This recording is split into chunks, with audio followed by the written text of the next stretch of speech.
दोस्तों एक महिला के एक नहीं, दो नहीं, तीन प्रेमी थे और तीनों के साथ वो एक-एक कर संबंध बनाती थी। कभी एक को बुलाती थी, फिर दूसरे को बुलाती थी, चाहे उसका घर हो, चाहे बाहर हो, लेकिन उसके 3-3 आदमियों के साथ संबंध थे। एक दिन वो तीनों को एक साथ बुलाती है और बुलाने के बाद जब तीनों को पता चलता है कि हम तीनों के इसी महिला के साथ संबंध है, तो तीनों में आपस में लड़ाई भी होने लगती है और लड़ाई के ही दौरान एक की मौत भी हो जाती है। उसके बाद इस ये जो कहानी है ये कानपुर की कहानी है। कानपुर का एक देहाती इलाका लगता है, वहाँ की ये घटना है जहाँ एक पूजा नाम की महिला रहती थी। करीबन उसकी उम्र 32 से 33 साल की थी और उसका जो पति था उसका नाम राम सिंह था। लगभग 12 साल पहले उसकी शादी हुई थी। शादी होने के बाद से ही उसका जो पति था वो शराब कुछ ज़्यादा पिया करता था। इसके चलते वो काफ़ी ज़्यादा परेशान थी और वो अपनी शादीशुदा ज़िंदगी से बहुत ज़्यादा दुखी थी, इसीलिए उसने एक नहीं, दो नहीं, 3-3 लोगों से अफ़ेयर करे। तो दोस्तों, अगर आपको वीडियो अच्छी लगे तो प्लीज़ वीडियो को लाइक कर दीजिएगा, चैनल को सब्सक्राइब कर दीजिएगा अगर आप लोग चैनल पर नए हैं। तो मैं गीता गुप्ता स्वागत है आपका मेरी आज की एक नई सच्ची कहानी में। जय माता दी। उम्मीद करती हूँ आप सभी लोग स्वस्थ होंगे, मस्त होंगे, अपना और अपनों का ख़्याल रख रहे होंगे। तो दोस्तों ये जो घटना ये कानपुर के एक देहात की है। वहाँ एक दिन चलता फिरता रोड होता है। रोड के किनारे ही एक बाइक का एक्सीडेंट होता है जहाँ की एक बॉडी मिलती है। अब जो चलते फिरते लोग होते हैं वही पुलिस को कॉल करते हैं और पुलिस को बुलाते हैं। मौके पर पुलिस पहुँचती है। पहुँचने के बाद में बॉडी को अपने कब्जे में लेती है। लेने के बाद अब देखने में तो यही लग रहा था कि ये रोड एक्सीडेंट है।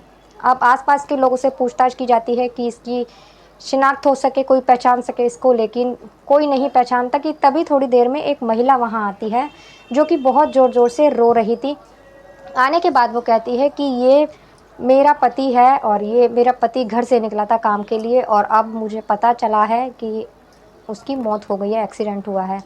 उस महिला को रोता हुआ देखकर पुलिस उसको शांत कराती है और बोलती है कि कैसे एक्सीडेंट हुआ। बॉडी को अपने कब्जे में लेती है, पोस्टमार्टम के लिए भेज दिया जाता है। लेकिन देखने में रोड एक्सीडेंट लग रहा था, लेकिन उसका एक्सीडेंट नहीं हुआ था। पोस्टमार्टम में जो रिपोर्ट आती है वो गला दबाकर उसे मारने की होती है, कि गला घोंटकर मारा गया है। लेकिन उसके गले पे कोई ऐसे निशान नहीं होते जिससे कि ये साबित हो कि उसको गला घोंटकर मारा गया है। साथ ही जब पता लगता है कि उसके भाई मतलब मौत हो गई है, उसका ही एक भाई होता है, तो उसका भाई आता है सामने और कहता है कि इसका कोई एक्सीडेंट नहीं हुआ है, मेरे भाई की हत्या की गई है और हत्या किसी और ने नहीं, इसकी ही पत्नी पूजा ने करवाई है और इसके 3-3 लोगों के साथ अवैध संबंध है, उन्हीं के साथ मिलकर इसने हत्या करवाई है। लेकिन पुलिस उस वक्त उसकी बात पे गौर नहीं करती और कहती है अभी हम किसी बात पे नहीं जा सकते, अभी आप जाओ, उसे भेज देती है। उसके बाद पोस्टमार्टम रिपोर्ट जब आती है उसमें देखती है, उसके बाद कॉल डिटेल निकाली जाती है। जब पूजा की कॉल डिटेल में ऐसा कोई सबूत नहीं मिलता तो फिर पुलिस का ध्यान उसकी तरफ जाता है जो कि राम सिंह के भाई ने उसको बोला था कि इसका 3 आदमियों के साथ अफेयर चल रहा है। अब वो उनमें से एक आदमी की कॉल डिटेल निकलवाता है। कॉल डिटेल निकलवाने के बाद एक नंबर ऐसा था कि जिस पे वो रोज़ बात किया करता था।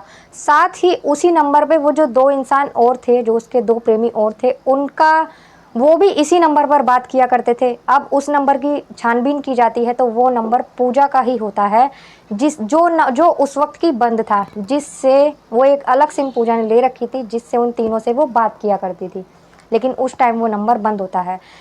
इससे पूजा और उसके तीनों प्रेमियों को गिरफ्तार कर लिया जाता है। गिरफ्तार करने के बाद में अब उनसे सख्ती से पूछताछ की जाती है। पूछताछ के दौरान जो पूजा होती है वो बहुत ही जल्दी टूट जाती है और फिर अपनी सारी सच्चाई बताने लगती है, अपना जुर्म कबूल कर लेती है और बताती है कि उसकी शादी लगभग 12 साल पहले राम सिंह के साथ हुई थी और शादी के बाद से ही वो शराब पीने लगता है, साथ ही उसके साथ मारपीट भी करने लगता है, जिससे वो बहुत ज़्यादा परेशान रहती थी।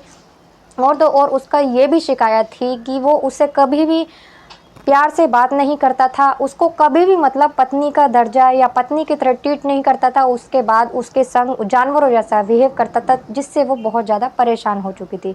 परेशान होने के बाद में साथ ही उसकी मुलाकात फिर उसके पहले प्रेमी से होती है, जिसका नाम अनुज था। अब उससे जब वो मिलने लगती है तो उसके संबंध उससे बन जाते हैं उसके बाद वो 2 महीने बाद उसके साथ वहाँ से अपने घर से अपने पति को छोड़कर वहाँ से भाग जाती है। भागने के बाद 2-3 महीने वो बाहर रहती है।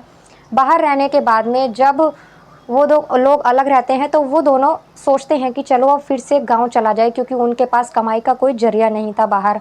अब वो दोनों जब गाँव आते हैं, वो अपने पति के पास आती है।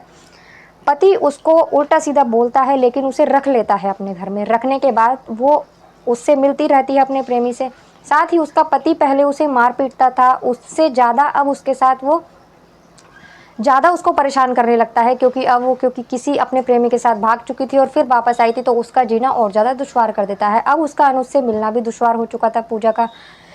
जब भी वो उससे तो बनाती है, अब उसकी उसके दूसरे प्रेमी से मुलाकात होती है, वहीं उसके पड़ोस में ही रहता था। अब उसका उससे भी प्रेम संबंध चलने लगता है, वो उससे भी संबंध बनाने लगती है। अब धीरे-धीरे दोनों प्रेमी से उसके संबंध बनने लगते हैं। वही जो तीसरा प्रेमी था उसका, वो उसकी रिश्तेदारी में ही उसका देवर लगता था। उससे भी उसकी मुलाकात होती है और उससे भी। अब वो तीनों से ही संबंध बनाने लगती है, लेकिन तीनों में से किसी को भी ये नहीं पता होती कि हम तीनों का पूजा के साथ अफेयर है।